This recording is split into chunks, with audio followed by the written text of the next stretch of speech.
Halo teman-teman semua, kami dari mahasiswa Fakultas Teknik jurusan Teknik Sipil Universitas Nusa Nipah Maumere.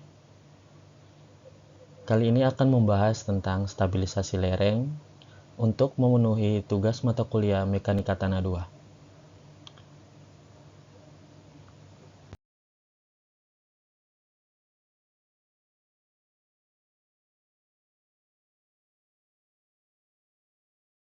Sebelum kita memulai membahas tentang stabilisasi lereng, pertama-tama kita harus mengetahui apa itu stabilisasi lereng.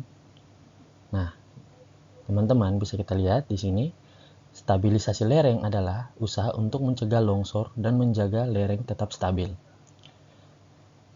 Usaha-usaha ini sangat penting untuk mengurangi risiko dari terjadinya bencana alam. Stabilisasi ini biasanya dilakukan untuk membuat lereng tetap stabil saat pengerjaan proyek. Juga, stabilisasi lereng diperlukan untuk mengurangi risiko longsor pada lereng yang terjar atau tidak stabil.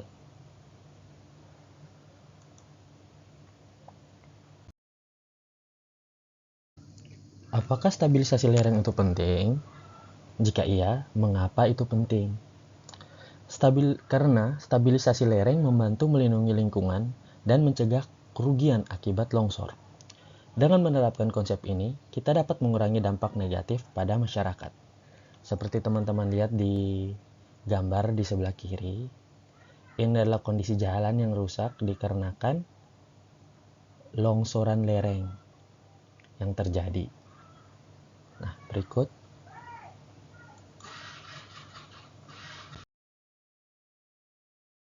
Sebelum kita membahas tentang faktor-faktor kelongsoran lereng, pertama kita harus tahu dulu definisi dari kelongsoran lereng tersebut. Di sini bisa lihat kelongsoran lereng adalah perpindahan sejumlah massa batuan, bahan rombakan atau debris, dan tanah secara gravitasional menuju bagian bawah suatu lereng.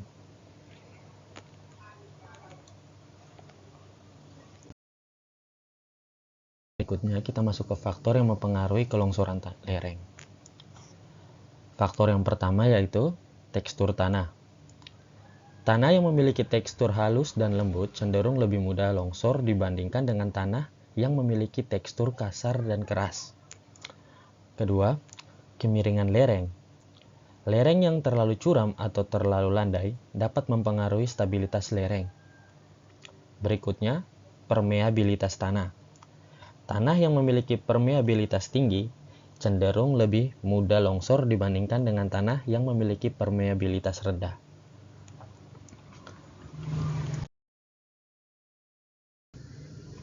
Selanjutnya, tingkat pelapukan batuan. Batuan yang telah mengalami pelapukan cenderung lebih mudah longsor dibandingkan dengan batuan yang masih utuh. Terus, kedalaman muka air. Kedalaman muka air tanah yang dangkal dapat mempengaruhi stabilitas lereng. Curah hujan. Curah hujan yang tinggi dapat mempengaruhi stabilitas lereng. Berikutnya, beban gempa. Dapat lihat di bawah, gempa bumi dapat memicu terjadinya longsor pada lereng.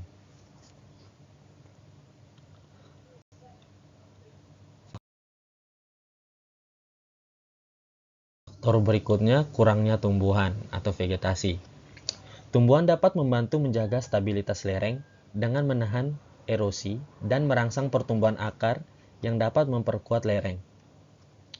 Berikutnya, akibat penambahan beban ilegal di lereng. Penambahan beban ilegal di lereng dapat mempengaruhi stabilitas lereng. Yang terakhir adalah penggunaan lahan. Penggunaan lahan yang tidak tepat dapat mempengaruhi stabilitas lereng. Selanjutnya, ini ada metode-metode stabilitas lereng. Kita lihat yang pertama adalah metode soil nailing. Nah, metode ini melibatkan pemasangan batang baja pada lereng yang kemudian diikatkan dengan material pengikat seperti beton. Tujuan dari soil nailing ini adalah untuk meningkatkan kekuatan dan stabilitas lereng. Berikutnya itu metode irisan.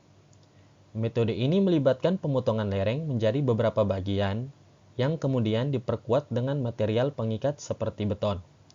Tujuannya adalah untuk mengurangi tekanan pada lereng dan meningkatkan stabilitasnya.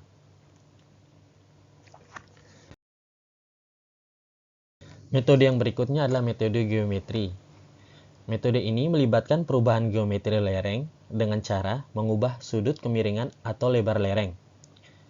Tujuan dari metode geometri ini adalah untuk mengurangi tekanan pada lereng dan meningkatkan stabilitasnya. Yang terakhir, metode hidrologi.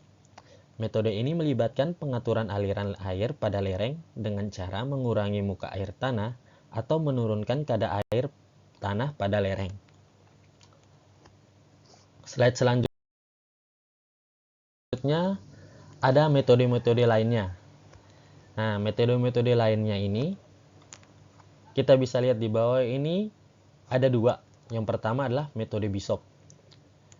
Metode Bishop adalah metode slope stabilization yang digunakan untuk menganalisa permukaan gelincir sebuah lereng. Metode Fellinius.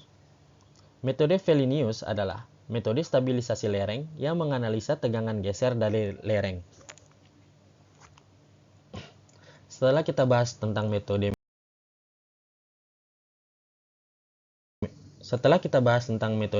tadi, sekarang kita masuk ke contoh kasus yang terjadi di sekitar kita. Di sini ada beberapa contoh kasus.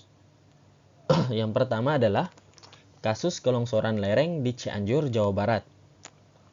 Pada tahun 2019, terjadi kelongsoran lereng di Cianjur, Jawa Barat yang mengakibatkan kerusakan pada rumah warga dan jalan raya. Penyebab kelongsoran lereng tersebut adalah curah hujan yang tinggi dan kondisi tanah yang labil atau kurang stabil. Untuk mengatasi masalah tersebut, dilakukan penanaman pohon dan pembuatan talut sebagai upaya pengendalian lereng. Contoh kasus yang berikutnya, kasus kelongsoran lereng di Sukabumi, Jawa Barat pada tahun 2020. Pada tahun 2020 terjadi kelongsoran lereng di Sukabumi yang mengakibatkan kerusakan pada rumah warga dan jalan raya juga. Penyebab kelongsoran lereng tersebut adalah curah hujan yang tinggi dan aktivitas manusia seperti penggalian tanah. Upaya perbaikan yang dilakukan adalah dengan membangun dinding penahan tanah atau turap dan pembuatan saluran air untuk mengurangi rembesan air dalam tanah. Berikutnya contoh kasus yang terakhir adalah contoh kasus kelongsoran lereng di Banjarnegara, Jawa Tengah. Pada tahun 2021, terjadi kelongsoran lereng di Banjarnegara, Jawa Tengah yang mengakibatkan kerusakan pada rumah warga dan jalan raya. Penyebab kelongsoran lereng tersebut adalah curah hujan yang tinggi dan kondisi tanah yang labil atau tidak stabil.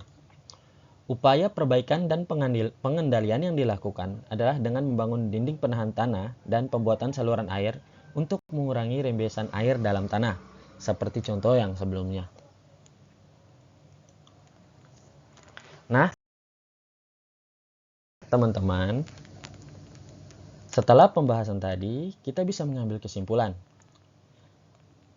Melalui pembahasan kita hari ini, kita telah memahami pentingnya stabilisasi lereng dan bagaimana konsep ini dapat mengurangi risiko bencana alam serta melestarikan lingkungan. Mari kita terus berkarya untuk lingkungan yang lebih baik.